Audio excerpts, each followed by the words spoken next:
Morning. Today I am going to teach you remainder theorem. Previous class में मैंने आपको zeros of polynomial बताया था। आज मैं आपको रिमाइंडर थ्योरम बताने जा रहा हूँ और बड़ा सिंपल वे में मैं बताऊंगा, बस आप थोड़ा सा ध्यान दीजिए। रिमाइंडर चालू किया। रिमाइंडर थ्योरम क्या है कि आप बचपन से पढ़ते आ रहे हैं कि आप अगर किसी भी नंबर को किसी दूसरे नंबर से डिवाइड करते हो, यानी कि सपोज दैट कि कोई एक नंबर है, मान लो 15, और आप 15 को डिवाइड कर रहे हो 6 से, तो 6 से जब डिवाइड करोगे तो 6 इसका हुआ डिवाइज़र और 15 हुआ क्या, डिविडेंड।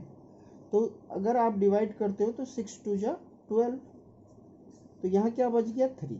तो आप क्या देख पा रहे हो कि डिविडेंड हो गया 15, डिवाइज़र हो गया 6, कोसेंट हो गया 2 और रिमाइंडर हो गया 3। तो और आपको ये पता है कि dividend equals to divisor into quotient plus remainder, ये होता है, ये पहले से पढ़ते आ रहे हैं आप। तो आप इस तरीके से लिख सकते हैं 15 इक्वल्स टू 6 इंटू 2 प्लस 3। जब आप इसको सॉल्व करोगे तो आपको ये 15 के बराबर में मिल जाएगा। तो ये तो आप पहले से जानते हैं, लेकिन अब चूंकि यहाँ पॉलिनोमियल पढ़ रहे हो तो यहाँ डिजिटल वैल्यू या नंबर नहीं आएगा। यहाँ हर एक यानी कि डिविडेंड के जगह भी आपको पॉलिनोमियल यूज करना है, डिवाइज़र के जगह भी आपको पॉलिनोमियल यूज करना है। तो ऑब्वियस है कि कोसेंट भी पॉलिनोमियल ही होगा और रिमाइंडर भी पॉलिनोमियल ही होगा। जीरो होगा या तो अगर जीरो भी होता है तो जीरो भी क्या है, पॉलिनोमियल है। कौन सा पॉलिनोमियल है, तो जीरो पॉलिनोमियल है।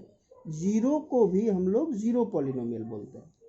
तो ये यहाँ तक आप जानते हैं। लेकिन रिमाइंडर थ्योरम अगर मैं आपको बुकिस थ्योरी के अकॉर्डिंग बताऊंगा तो शायद आपको समझ में ना आए, लेकिन मैं आपको सिंपली बताने की कोशिश कर रहा हूँ जो कि आप प्रैक्टिकली जो है समझ जाओ।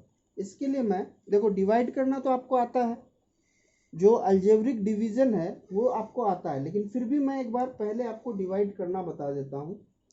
सपोज दैट आपको डिवाइड करना है एक्स क्यूब प्लस 1 को आप डिवाइड कर रहे हो एक्स प्लस 1 से। तो आप देखो ये डिविडेंड भी पॉलिनोमियल है और डिवाइजर भी क्या है, पॉलिनोमियल है। अलजेब्रिक एक्सप्रेशन अलजेब्रा में आपने पढ़ा है, और एक्सप्रेशन से ही पॉलिनोमियल बनता है। बार बार मैं बता रहा हूँ आपको, दो क्राइटेरिया होता है और वो दोनों क्राइटेरिया अगर फुलफिल हो गया तो एक्सप्रेशन ही पॉलिनोमियल बन जाता है। तो मैं आपको डिवीजन बता रहा हूँ, आप गौर करिए, क्योंकि डिवीजन जानना जरूरी है, बहुत लोगों को इसमें कन्फ्यूजन रहता है। तो डिवाइड कैसे करेंगे, फर्स्ट टर्म को देखेंगे क्या है एक्स क्यूब, और डिवाइजर के भी फर्स्ट टर्म को देखेंगे क्या है एक्स। तो एक्स को किससे मल्टीप्लाई करेंगे कि एक्स क्यूब होगा, तो एक्स स्क्वायर से करेंगे, पता है आपको। तो ये हो गया एक्स क्यूब। लेकिन अब क्या करना है कि एक्स के साथ जो है उसको भी आपको एक्स स्क्वायर से ही क्या करना है, मल्टीप्लाई करना है। तो क्या हो जाएगा, ये एक्स स्क्वायर हो जाएगा। अब आपको क्या करना है, साइन चेंज करना है। प्लस है तो माइनस, प्लस है तो माइनस, ये कैंसिल हो गया, लेकिन आपका यहाँ बच गया minus x square plus 1। Minus इसलिए हुआ क्योंकि आपने साइन चेंज कर दिया था। अब आपको दोबारा वही काम करना है जो काम आपने पहले स्टेप में किया था। तो यहाँ x है, यहाँ माइनस एक्स स्क्वायर है, यानी कि माइनस एक्स से मल्टीप्लाई करना होगा। तो ये हो गया आपका माइनस एक्स स्क्वायर। अब आपको फिर जो उसके साथ है उसको भी माइनस एक्स से ही क्या करना है, मल्टीप्लाई करना है। तो ये हो जाएगा आपका माइनस एक्स। अब फिर से साइन आपको क्या करना है, चेंज करना है। तो जब आप साइन चेंज करोगे तो आपको गौर करना है कि 1 और x ये दोनों का कोई मेल है नहीं, दोनों अलग अलग ही रहेगा, क्योंकि ये वेरिएबल है और ये कांस्टेंट है। तो यहाँ माइनस है तो क्या हो जाएगा प्लस, यहाँ भी माइनस है तो क्या हो जाएगा प्लस। ये तो कैंसिल हो गया, लेकिन ये आपका बच गया x प्लस 1। अब आपको क्या किससे मल्टीप्लाई करने पे, x यहाँ भी है x यहाँ भी है तो 1 से करेंगे, तो ये x होगा और ये भी आपका 1 होगा। फिर से वापस साइन चेंज करेंगे तो ये दोनों ही क्या हो गया, कैंसिल आ गया, रिमाइंडर आपका क्या हो गया, 0। तो आप इस तरह से यहाँ पुट करके इसको डिवीज़न एल्गोरिदम बोलते हैं, जो आपको क्लास 10 में मैं पढ़ाऊँगा अगर मौका मिला तो डिविडेंड आपका क्या है ये, डिवाइज़र आपका क्या है ये, और कोसेंट है आपका ये, तो रिमाइंडर है आपका 0।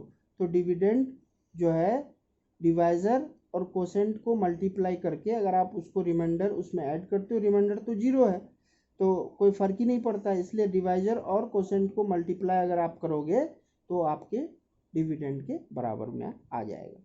अब रिमाइंडर थ्योरम का हेल्प कैसे लेना है, कैसे आप उसको यूज करोगे, ये मैं बताता हूँ। इसके लिए एग्जाम्पल 9 है आपके बुक में एनसीईआरटी में, मैं उसका हेल्प से आपको समझाने की कोशिश कर रहा हूँ। बोल रहा find the remainder. Remainder theorem में क्या करना है, आपको रिमाइंडर को फाइंड आउट करना है। किसी भी आपको क्या कर देगा, डिविडेंड दे देगा, डिवाइजर दे देगा, और आपको बोलेगा रिमाइंडर फाइंड आउट करिए। डिविडेंड दे देगा, डिवाइजर दे देगा, और आपसे कहेगा कि आप रिमाइंडर फाइंड आउट करो विदाउट एक्चुअल डिवीजन। ये जो अभी मैंने आपको बताया ये एक्चुअल डिवीजन मेथड बताया मैंने आपको।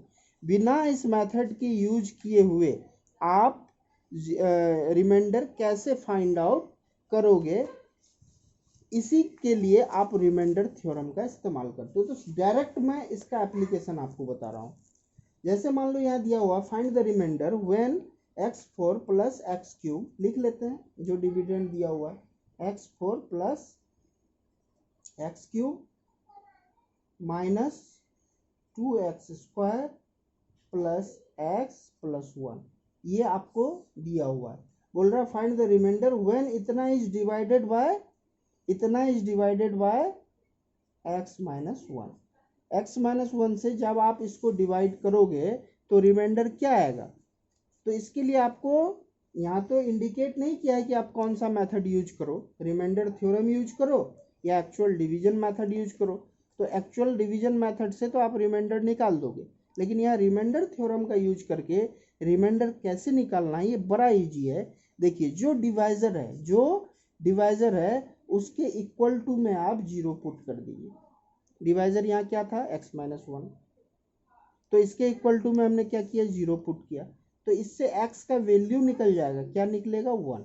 अब इस x के वैल्यू को इस पूरे एक्सप्रेशन में जहाँ जहाँ x है वहाँ आप पुट कर दो। तो अब मैं डायरेक्ट पुट कर रहा हूँ। अब यहाँ देख लो, इसको आप px मान लेना, तो ये हो जाएगा x की जगह आप क्या ले रहे हो 1, तो p1 इक्वल्स टू, अब x4 है तो 1 का 4, x क्यूब है तो 1 का क्यूब, 2x स्क्वायर है तो 2 1 का स्क्वायर, प्लस x है तो प्लस 1, फिर प्लस 1 है तो प्लस 1। अब आप इसको क्या कर दो, सॉल्व कर दो। 1 प्लस 1 माइनस 2 प्लस 1 प्लस 1, तो देखो कितना हो रहा है 2 1 1 1 1, 4 हो गया, 4 माइनस 2 क्या आया 2। कितना इजी वे में रिमाइंडर निकल गया, और कितना रिमाइंडर निकला 2। तो आप इस मेथड से रिमाइंडर इजी वे में फाइंड आउट कर सकते हो। कितना 2 सेकेंड टाइम लगा। अगर आप डिवीजन मेथड यूज करते तो आपको बहुत लंबा प्रोसीजर फॉलो करना पड़ता। तो आप रिमाइंडर थ्योरम यही है, रिमाइंडर थ्योरम का इस्तेमाल मैंने आपको डायरेक्ट बता दिया। अगर मैं आपको पूरा थ्योरी बताऊं तो शायद आपके ऊपर से चला जाएगा, इसलिए मैंने डायरेक्ट एप्लीकेशन बताया, और आप इसी तरह से इस्तेमाल करके प्रॉब्लम्स को सॉल्व करो। फिर से मैं रिपीट कर रहा हूँ, डिवाइजर जो होगा आपको 2 चीज़ श्योरली दिया हुआ रहेगा, डिविडेंड और डिवाइजर। डिवाइजर इक्वल्स टू 0 करना, उससे वेरिएबल का वैल्यू निकालना, और उस वेरिएबल के वैल्यू को डिविडेंड यानी कि गिवन एक्सप्रेशन में हर जगह क्या कर देना, पुट कर देना, सॉल्व कर देना। जो रिजल्ट आएगा वही आपका रिमाइंडर होगा। तो आप बनाते रहिए, जो दिक्कत आए हमसे पूछिए। एक्सरसाइज 2.3 आपसे इजी वे में बन जाना चाहिए। इसके बाद मैं आपको फैक्टराइजेशन ऑफ पॉलिनोमियल बताऊंगा नेक्स्ट वीडियो में।